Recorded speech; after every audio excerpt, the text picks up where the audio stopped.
안녕하십니까. 코로나19 통합뉴스룸 5시 뉴스입니다. 국내 제약업체들이 코로나19 백신 개발에 박차를 가하는 가운데 식약처가 3상 임상시험 계획을 국내에서는 처음으로 승인했습니다. 네 자릿수 확진자가 35일째 이어지면서 정부는 검사 수를 늘리는 한편 광복절 집회 엄단 의지를 재차 밝혔습니다. 서병립 기자가 보도합니다. SK바이오사이언스가 개발 중인 국산 코로나19 백신에 대해 식약처가 국내 처음으로 3상 임상시험 계획을 승인했습니다. 승인된 3상 시험은 기존 아스트라제네카 백신과의 효능을 비교하는 비교 임상 방식으로 진행됩니다. 3상 시험이 승인된 백신은 유전자 재조합 기술로 만든 코로나19 표면 항원 단백질을 체내에 주입해 면역 반응을 유도하는 방식입니다. 일상 중간 분석 결과 모든 백신 접종자에게서 바이러스에 대항하는 중화항체가 생성된 것으로 확인됐습니다. 안전성 측면에서는 백신 접종 시 나타나는 이상 사례 외 특별한 부작용은 없었습니다. 코로나19 유행이 이어지는 상황 속에서 최초로 국산 코로나19 백신이 3상에 돌입함에 따라 국내 백신 자급화를 위한 첫걸음을 내딛었다는 데 의의가 있습니다. 코로나19 확진자는 하루 새 1,540명이 늘었습니다. 월요일 기준으로 가장 많은 확진자입니다. 최근 일주 사이 델타 변이 바이러스는 2,300여 건이 확인돼 검출률은 73.1%며 직전 주보다 11.6%포인트 증가한 것으로 나타났습니다. 지난 5일까지 돌파 감염 추정 사례는 1,540명으로 0.02%의 발생률을 기록했습니다. 이 가운데 위중증 사례는 15건, 사망은 2명이었습니다. 전해철 중앙재난안전대책본부 제2차장은 휴가철 이동 과정에서 확진자를 조기에 발견하기 위해 수도권에 진입하는 휴게소 4곳에 임시 선별검사소를 이달 말까지 설치한다고 밝혔습니다. 전해철 차장은 또 광복절 연휴 집회를 자제해 줄 것을 강력히 요청하고 방역 수칙에 반해 집회를 강행하는 경우 법과 원칙에 따라 엄정하게 대응하겠다고 밝혔습니다. KBS 뉴스 서병립입니다. 부산도 오늘부터 사회적 거리두기 4단계 시행에 들어갔습니다. 해수욕장이 일시 폐장에 들어갔고 대중교통도 단축 운행을 시행하는 등 일상 곳곳이 멈춰섰습니다. 장성길 기자가 보도합니다. 부산도 오늘 0시부터 사회적 거리두기가 4단계로 격상됐습니다. 부산 대표 해수욕장 7곳에서는 파라솔 대여는 물론 샤워장 운영까지 모두 중단됐습니다. 일시 폐장이지만 2주 뒤면 여름 성수기가 지나는 만큼 올해 해수욕장 운영은 사실상 지난 주말로 끝난 셈입니다. 부산은 4단계 격상으로 사적 모임도 저녁 6시를 기준으로 낮에는 4명, 밤에는 2명까지로 제한됩니다. 해수욕장에서도 인원 제한 규정은 그대로 적용됩니다. 대중교통도 단축 운행됩니다. 밤 10시 이후에는 시내버스는 30%, 마을버스도 12% 줄여 운행하고 도시철도는 노선 조정이 필요해서 이번 주 금요일부터 30% 운행을 줄입니다. 부산시는 또 택시의 경우도 저녁 6시 이후 탑승객을 2인까지로 제한할 것을 강력하게 공고할 방침입니다. 특히 교육부가 거리두기 4단계 상황에서도 등교 수업 방침을 밝힌 가운데 부산시 교육청은 일단 이번 주는 모두 원격 수업으로 전환하기로 했습니다. 이후 일주일 안에 구체적인 학교 운영 방안을 확정하기로 했습니다. KBS 뉴스 장성길입니다. 미국 국방부가 전 군의 백신 접종을 의무화하기로 했습니다. 또한 미국민들의 백신 접종률을 높이기 위해 백신 접종 유무에 따라서 혜택을 제공하거나 일상생활을 제한하는 정책을 내놓고 있습니다. 캐나다는 미국의 백신 접종자들을 대상으로만 국경을 열었습니다. 이정민 기자가 보도합니다. 미국이 군의 백신 접종을 의무화하는 방안을 확정했습니다. 오스틴 미국 국방장관은 전 군에 전달한 지침에서 늦어도 다음 달 중순 이전 혹은 미국 식품의약국 FDA가 백신을 정식 승인하는 즉시 백신 의무화를 실시할 것이라고 밝혔습니다. We are going to be developing policies to comply with the president's direction that the unvaccinated will have to be subjected to certain requirements and restrictions. 현재까지 백신 접종을 마친 미군 비율은 60%가 좀 넘습니다. 델타 변이 확산과 백신 접종 정체에 당초 의무화가 적용되지 않으리란 전망이 나오던 군까지 백신 의무화를 확대 적용한 겁니다. 백신을 맞은 사람들만을 대상으로 한 국경 개방에도 시동이 걸렸습니다. 미국과 가까운 캐나다가 이번 주부터 미국과의 국경을 개방했는데 코로나19 음성 판정을 받은 백신 접종자로만 자격이 제한됐습니다. It was beautiful. It's been 17 months I haven't been in Montreal and I come in 10 times a year to Montreal.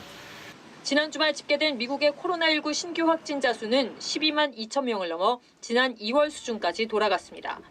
특히 입원 환자와 사망자 수가 모두 2주 전의 2배 수준으로 늘었다고 CNN은 보도했습니다. 백신을 안 맞으면 불편을 감수해야 하는 정책을 속속 도입하는 정부에 백신 의무화를 하나둘 실시하며 발을 맞추는 기업들까지 정체된 백신 접종률 높이기에 박차를 가하고 있는 미국입니다. 워싱턴에서 KBS 뉴스 이정민입니다.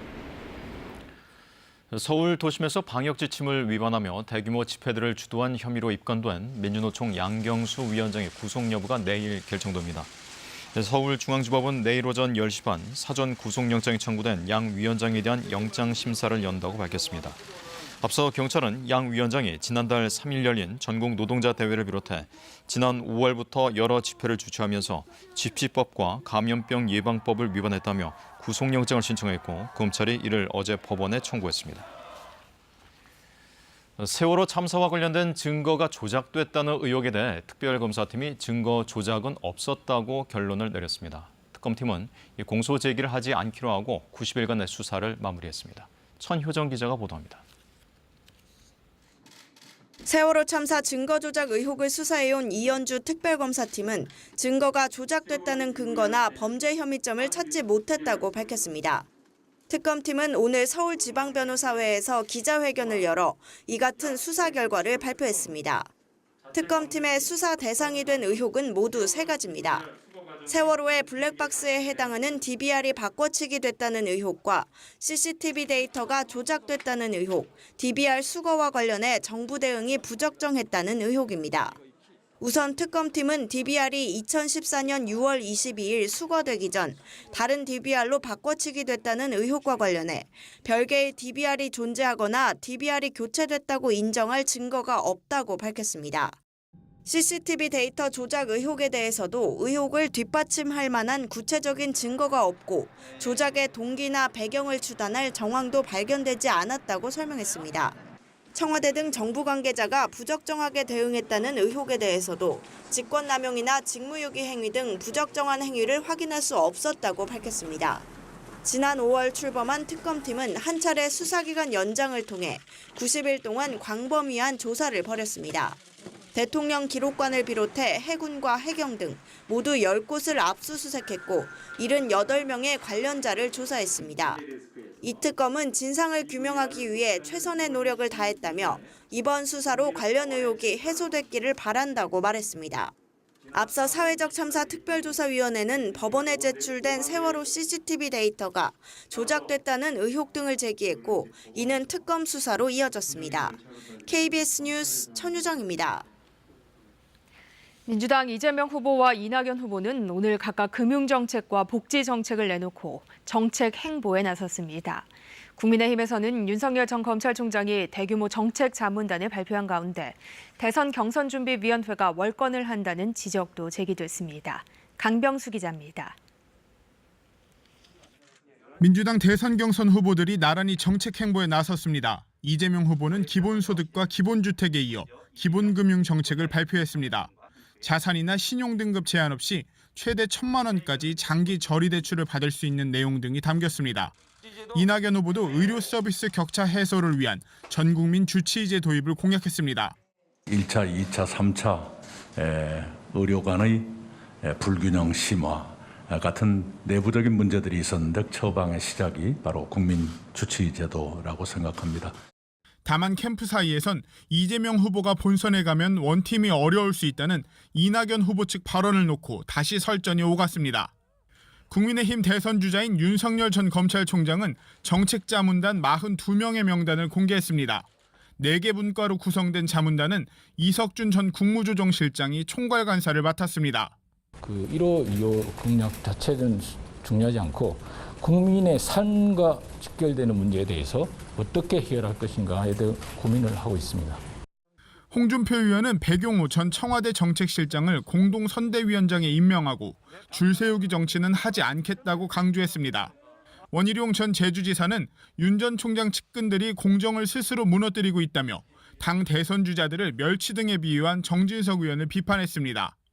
대선 경선 준비위원회의 활동 내용을 두고 월권 아니냐는 지적도 제기됐는데 당 지도부는 무리한 언급을 자제하라, 납득이 안 된다며 일축했습니다. KBS 뉴스 강병수입니다. 정부가 광주 철거 건물 붕괴 사고와 관련해 재발 방지를 위한 대책을 내놨습니다. 앞으로는 불법 하도급 현장에서 사망 사고가 발생하면 관련자는 최대 무기징역에 처해지는 등 처벌이 대폭 강화됩니다. 보도에 허유진 기자입니다. 지난 6월 철거 중인 건물이 도로 쪽으로 쓰러지며 9명이 숨지고 8명이 다친 광주 철거 건물 붕괴 사고. 불법 하도급을 거치며 공사비가 80% 넘게 삭감됐고 안전관리 소홀이 근본 원인으로 지적됐습니다. 국토교통부가 어제 사고 원인을 발표한 데 이어 관련 대책을 발표했습니다. 우선 불법 하도급 현장에서 사망 사고가 발생할 경우 하도급 업체 관계자가 최대 무기징역까지 받을 수 있도록 형사처벌 수준을 강화하기로 했습니다. 형사처벌 역시 처벌 대상을 불법 하도급을 준 업체뿐만 아니라 이를 받은 업체, 지시 공모한 발주자와 원도급사까지 포함시키고 처벌 수준도 광주 사건과 같이 사망 사고를 일으킨 경우 무기징역까지 받을 수 있도록 획기적으로 높이겠습니다. 또 사망 사고 발생 시 피해액의 최대 10배를 배상하는 징벌적 손해배상 제도를 새롭게 도입합니다. 5년 내 3번 적발되어야 건설업 등록이 말소되던 삼진아웃제도 10년 내 2번 적발 시 말소하도록 강화했습니다. 이 같은 불법 하도급의 적발 실효성을 높이기 위해 국토관리청과 지자체에 특별사법경찰을 도입해 공식 수사하기로 했습니다. 철거공사의 안정성을 높이기 위해서는 앞으로 건축사나 기술사가 직접 해체 계획서를 작성해야 하고 해체 허가도 지방건축위원회 심의를 거쳐야 합니다. 광주 붕괴 사고처럼 해체 과정에서 해체 계획서와 다르게 공사를 진행하다 사망 사고가 발생할 경우 역시 무기징역까지 처벌할 수 있도록 관련 규정을 만들기로 했습니다. 이와 함께 감리 자격이 있는 사람을 1명 이상 현장에 상주시키도록 하고 해체 작업에 대한 영상 촬영도 의무화하기로 했습니다. KBS 뉴스 허유진입니다. 한미 군당국이 오늘부터 연합훈련 사전연습에 돌입한 가운데 김여정 북한 노동당 부부장이 한미 연합훈련을 강력 비난하는 담화문을 발표했습니다. 배신적인 처사에 강한 유감이라고도 밝혔습니다. 보도에 윤진 기자입니다. 김여정 북한 노동당 부부장은 오늘 조선중앙통신을 통해 발표한 담화에서 미국과 남조선군이 끝끝내 정세 불안정을 촉진시키는 군사연습을 개시했다고 비난했습니다. 그러면서 한미연합훈련은 미국의 대북 적대시 정책의 가장 집중적 표현이라며 반드시 대가를 치르게 될 자멸적 행동이라고 주장했습니다. 지난 1일 발표한 담화에서는 재미없는 전주곡이란 표현을 썼지만 이번엔 비난 수위를 한층 높였습니다. 김 부부장은 거듭되는 경고를 무시하고 강행하는 위험한 전쟁 연습은 반드시 스스로를 더욱 엄중한 안보 위협에 직면하게 만들 것이라고 경고했습니다. 남한 당국에 대해서는 배신적인 처사에 강한 유감을 표한다며 불만을 드러냈습니다. 미국 바이든 정부를 향해서도 외교적 관여, 전제 조건 없는 대화란 침략적 본심을 가리기 위한 위선에 불과하다고 비난했습니다. 그러면서 그 어떤 군사적 행동에도 신속히 대응할 수 있는 국가 방위력과 강력한 선제 타격 능력을 강화해 나가는 데 박차를 가할 것이라고 말했습니다. 김 부부장은 담화 말미에 위임에 따라 이 글을 발표한다고 밝혀 담화 내용이 김정은 국무위원장의 뜻임을 시사했습니다. 북한의 비난 담화에도 지난달 27일 복원된 남북 통신 연락 채널은 오늘 오전 모두 정상적으로 가동됐습니다.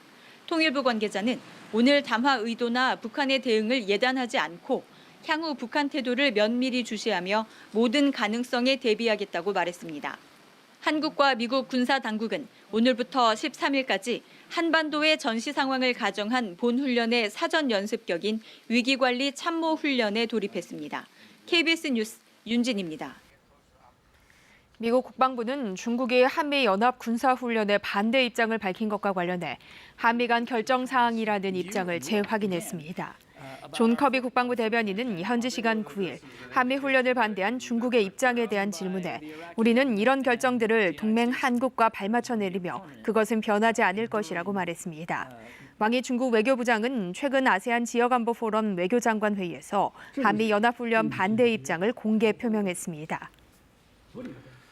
어제 광주 고등검찰청에 침입해 검찰 공무원을 흉기로 찌른 40대 남성에 대해서 경찰이 구속영장을 신청했습니다. 경찰은 흉기 난동을 벌인 이유를 조사하고 있는데 이 남성은 묵비권을 행사하고 있는 것으로 전해졌습니다. 양창희 기자의 보도입니다. 광주 동부경찰서는 광주고등검찰청에 침입해 검찰 공무원을 흉기로 찌른 특수상해 등의 혐의로 48살 A씨에게 구속영장을 신청했습니다. A씨는 어제 오전 9시쯤 길이 1m가량의 흉기를 갖고 광주고검 청사에 침입한 뒤 8층 복도에서 검찰 공무원에게 흉기를 휘두른 혐의를 받고 있습니다. A씨는 1층에서 자신을 제지하는 청원경찰을 흉기로 위협한 뒤 승강기에 올라 검사장실이 있는 8층으로 향한 것으로 조사됐습니다. 이후 검찰 공무원과 마주치자 곧바로 흉기를 휘두른 뒤 현장에서 붙잡혔습니다. 해당 흉기는 경찰의 소지 허가가 필요한데 A씨는 지난 5월 경남 함양경찰서에서 허가를 받은 것으로 드러났습니다. 경찰은 광주 지역 검경 사건과 관련이 없는 것으로 확인된 A씨가 흉기 난동을 벌인 이유가 뭔지, 흉기를 어디서 구했는지 조사 중입니다. 하지만 A씨는 묵비권을 행사하겠다며 진술을 하지 않는 것으로 전해졌습니다. 경찰은 A씨가 흉기 난동을 사전에 준비한 정황이 확인되면 살인미수 혐의를 적용하는 방안도 검토하고 있습니다. KBS 뉴스 양창희입니다. 경기도 성남의 삼성전자 서비스센터에서 40대 남성이 직원에게 흉기를 휘두르다 출동한 경찰에 의해서 붙잡혔습니다. 오늘 낮 12시 반쯤 삼성전자 서비스 성남수리센터에서 40대 A씨가 상담을 받던 중 직원을 향해 흉기를 휘둘렀습니다. 직원은 얼굴과 어깨 등을 다쳐 병원으로 급히 이송됐으며 생명에 지장은 없는 것으로 전해졌습니다. A씨는 고객 응대 등의 불만을 제기하며 가지고 있던 흉기를 휘두른 것으로 알려졌습니다. 경찰은 건물 인근에서 A씨를 체포해 범행 동기 등을 조사하고 있습니다. 외교부가 권원직 미국 시애틀 주재 총영사의 비위 의혹을 조사하고 있습니다. 권 총영사는 최근 총영사관으로 출근하지 않고 관저에서 근무 중이며 외교부 감사관실의 조사를 받고 있는 것으로 알려졌습니다.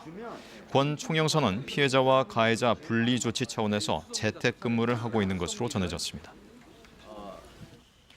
지구촌 곳곳이 대형 산불로 몸살을 앓고 있습니다. 산불의 영향으로 탄소 배출량은 관측 이래 최고치를 기록했는데요. 지구온난화가 가속화되면서 기후 위기 대응을 위한 시간이 얼마 남지 않았다는 경고도 나오고 있습니다. 정지주 기자입니다. 섭씨 40도를 넘는 폭염입니다. 고온 건조한 날씨, 강풍까지 부니까 산불 나기 딱 좋은 조건입니다. 지구촌 북반구 곳곳에서 이렇게 산불이 잇따르고 있는데요. 미국 캘리포니아는 산불 딕시로 150년 된 금광 마을이 잿더미가 됐습니다. 한 달 넘게 서울의 3배 면적을 불태웠지만 진화율은 21%에 불과하다는데요. 캘리포니아주 역대 두 번째 큰 산불이라죠. 자, 이번에는 유럽입니다. 30년 만에 최악의 폭염을 겪고 있다는 그리스입니다. 대형 산불들이 속출하고 있는데요. 특히 아테네 북쪽의 에비아 섬 피해가 심각합니다. 자, 지금 보시는 건 위성 사진인데요. 연기가 섬 전체를 이렇게 덮고 있습니다. 그래서 주민과 관광객 2,000명이 불길을 피해서 한밤중 필사의 탈출에 나섰습니다. 아름답던 해변이 뿌연 연기로 가득 찼습니다. 거센 불길은 곧이라도 해변을 집어삼킬 것 같습니다. 겁에 질린 사람들 다급하게 배에 오르는데요. Έχει πιάσει και έχει και πάρα πολύ καπνό. Δεν μπορείς να δεις, δηλαδή βλέπεις τον ήλιο να είναι κόκκινος και τίποτα άλλο. 수도 아테네 하늘은 낮인지 밤인지 분간도 어렵습니다. 올림픽 성화가 체화되는 헤라 신전과 올림피아 경기장도 산불로 위기를 겪기도 했는데요. 그리스뿐이 아닙니다. 산불은 스페인과 이탈리아 등 남유럽 전역으로 번지고 있죠. 평년의 8배 이상인 1,280여 제곱킬로미터가 탔습니다. 자, 그리고 세계에서 가장 춥다는 러시아 시베리아 동부도 불타고 있습니다. 사하공화국 수도와 인근 50개 마을 얘긴데요. 지난 5월에 첫 산불이 발생했습니다. 그리고 계속입니다. 폭염에 건조한 날씨, 수증기를 품은 온기가 올라가면서 만든 번개가 만들어낸 합작이라죠. 공기 질도 최악입니다. 영국 가디언은 이 상황을 공기 오염으로 인한 대재앙이다 이렇게 전하기도 했고요. 현재는 이 산불 연기로 시베리아인들만 울고 있지만요. 그게 전 세계인들의 고통으로 이어질 수 있다. 이런 경고도 나오고 있습니다. А эти условия для максимальное протаивание после пожара бывает не в этом году. Будет на следующий год. на второй год, на третий год. 영부동토에 엄청난 양의 온실가스가 저장돼서인데요. 대형 산불로 대량의 이산화탄소가 나오는데 그거 흡수할 숲도 다 타버렸습니다. 지구온난화 가속화도 우려가 되고 있습니다. 지난달 전 세계에서 발생한 산불에 따른 탄소 배출량이 3억 4천만 톤이 넘습니다. 관측을 시작한 2003년 이후 최고인데요. 상황이 이런 만큼 기후 위기에 대응해야 합니다만 그 시간이 많지 않다는 경고가 나왔습니다. 유엔 산하 기후협의체 IPCC의 실무 보고서인데요. 최근 10년간 지구 평균 기온은 산업화 이전보다 1.09도 높아졌습니다. 파리 협정에서 약속한 기후 재앙의 마지노선, 그러니까 1.5도 상승까지 0.41도밖에 안 남았습니다. 1.5도입니다. 하지만 이거 고작 1.5도가 아닙니다. 50년 빈도의 극한 폭염은 8.6배, 집중호우는 1.5배, 가뭄은 2배나 잦아진다는 무서운 변화입니다. 그 도달 시점이요. 2018년 예측에서는요. 2030년에서 2052년까지로 봤는데 그게 10년이나 당겨집니다. 올해부터 2040년까지입니다. 지구 온도 상승은 누적 이산화탄소 배출량에 비례하기 때문에 평가된 시나리오에 상관없이 2040년 이전에 1.5도 온난화에 도달할 가능성이 높습니다. 한편 우리 기상청도 관련 내용을 바탕으로 우리나라의 기후 변화를 예측한 상세 시나리오를 연말쯤에 발표한다는 계획입니다. KBS 뉴스 정지주입니다. 살롱사로 유명한 전남 고흥만 간척지에서 논의 염분 농도가 높아져 벼가 자라지 못하는 염해가 발생하고 있습니다. 피해가 심각하지만 원인 조사는 더디기만 합니다. 보도에 정아람 기자입니다. 전남 고흥만 방조제 인근 간척지입니다. 푸릇푸릇해야 할 모가 바짝 말라 있고 뿌리는 까맣게 썩었습니다. 평소 같으면 30cm 이상 자라야 하지만 겨우 한 뼘 정도에 불과합니다. 소금기를 머금은 모가 성장을 멈춰버린 겁니다. 물이 좀 짜요. 그래요. 짜다는 것은 염도가 있다는 표현이거든요. 그래 제가 입으로 확인해 본 결과 염도가 높은 것 같아서 기술센터에 염도 측정 의뢰를 했고 실제 지난 5월부터 두 달간 논의 고인물의 염도는 평균 0.44%, 지난해 평균의 2배, 생육 한계인 0.3%보다 1.5배가량 높습니다. 피해가 심해 모내기를 다시 해야 하는 농지는 127헥타르, 전체 고흥만 간척지의 13%, 40kg 쌀 19,400여 가마니를 생산할 수 있는 면적입니다. 농민들은 농업용수 관리 주체인 농어촌 공사에 방조제 배수관문 노후화 등 원인 규명을 요구했지만 진척이 없었다며 답답함을 호소하고 있습니다. 벼 재배 불가능한 염도 수치인 0.4 이상이라는 것을 인지했음에도 불구하고 경작자들인 저희 농민들한테는 어떠한 그 염도에 관한 어떠한 통보도 이루어지지 않았습니다. 농어촌 공사는 염해 피해는 사실이지만 예산이 없다며 당장 원인 조사는 어렵다는 입장입니다. 현재 상황으로서는 해수축이 유입이 된 건지 아니면 토양에서 나온 염분이 의에 의해서 전체 담수호가 염분 농도가 상승했는지는 정확한 원인으로는 자체적인 힘으로는 부족합니다. 농어촌 공사의 원인 조사가 늦어지는 사이 농민들은 한 해의 농사를 망친 것도 모자라 이대로라면 내년 농사도 보장할 수 없다며 한숨을 내쉬고 있습니다. KBS 뉴스 정아람입니다. 계속된 폭염으로 전남 남해안에 고수원 경보가 내려진 가운데 고흥과 여수 해안에 올해 첫 적조 예비주의보가 발령됐습니다. 국립수산과학원은 고흥 외나로도와 여수 월호수도 해역에서 적조 생물인 코클로디니움이 1ml당 8개에서 320개 정도 관찰됨에 따라 오늘 낮 12시를 기해 적조 예비주의보를 발령했다고 밝혔습니다. 이에 따라 전라남도는 적조 발생 해역 58군데에 대한 예찰을 주 3회에서 매일 실시하고 적조 대응 상황실도 설치하기로 했습니다. 이어서 오늘의 주식 시황을 KB증권에서 전해드립니다. KB증권입니다. 코로나 델타 변이 확산에 대한 우려가 지속되면서 코스피가 약세를 보인 하루였습니다. 코스닥도 외국인과 기관의 팔자에 5거래일 만에 하락 전환하며 1,050선에 장을 마쳤습니다. 오늘 코스피는 17.23포인트 하락한 3,243.19에 코스닥은 7.93포인트 내린 1,052.07에 마감됐습니다. 전일 미국 증시는 코로나 재확산에 따른 글로벌 경기 둔화 우려에 주요 지수가 혼조세로 장을 마쳤습니다. 코스피는 개인의 사자에도 외국인과 기관이 매도에 나서며 하락 마감했습니다. 카카오뱅크가 차익 실현 매물에 상장 3거래일 만에 하락 전환하며 9%대 내림세를 보였고 CJ제일제당이 올해 2분기 깜짝 실적에도 저조한 흐름을 보이며 5%대로 하락 마감했습니다. 반면 SK바이오사이언스가 코로나 백신 임상 3상 승인 소식에 급등세를 보이며 30만 원 선을 넘어섰고 대주주인 SK케미칼 역시 주가의 호재로 작용하며 14%대 오름세로 장을 마쳤습니다. 오늘 원달러 환율은 5원 50전 오른 1,149원 80전의 거래를 마쳤습니다. 지금까지 KB증권이었습니다. 현재 전국에 구름이 많은 가운데 곳곳에서는 대기가 불안정해지면서 소나기가 내리고 있습니다. 특히 강원 북부와 영남 일부 지역, 제주 산간 지역을 중심으로는 지금 호우주의보가 발효 중이고요. 강원도 양양에서는 시간당 30mm가 넘는 세찬 비가 쏟아지고 있는데요. 이 밖에도 붉은색으로 표시되어 있는 이 강한 소나기 구름대가 곳곳에 영향을 주면서 시간당 15에서 20mm가량의 세찬 소나기가 관측되고 있는 상황입니다. 오늘 밤까지 경기 북부와 동부, 그리고 강원도와 충청 내륙, 호남 동부와 영남 지역에서는 소나기가 내리겠습니다. 5에서 70mm가량으로 지역적인 편차가 크겠고요. 특히 동쪽 지역을 중심으로는 대기가 더욱 불안정해 벼락과 돌풍, 우박이 동반될 가능성까지 있습니다. 시간당 50mm가 넘는 세찬 소나기가 쏟아질 수 있으니까요. 안전사고에 유의하셔야겠습니다.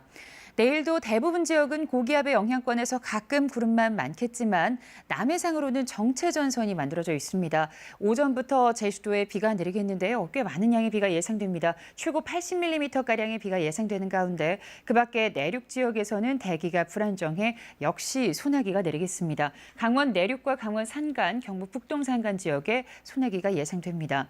현재 서쪽과 영남 일부 지역으로는 폭염특보가 발효 중입니다. 내일 아침 기온 서울이 24도, 청주, 광주, 대구 23도 등으로 오늘과 비슷하거나 조금 낮겠습니다. 낮 최고 기온은 서울과 광주가 32도, 청주와 대구 33도 등으로 오늘과 비슷하거나 조금 높겠습니다.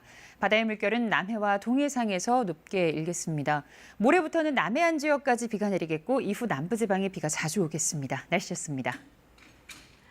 코로나19 통합뉴스룸은 7시 뉴스에서 이어집니다. 시청해주신 여러분 고맙습니다.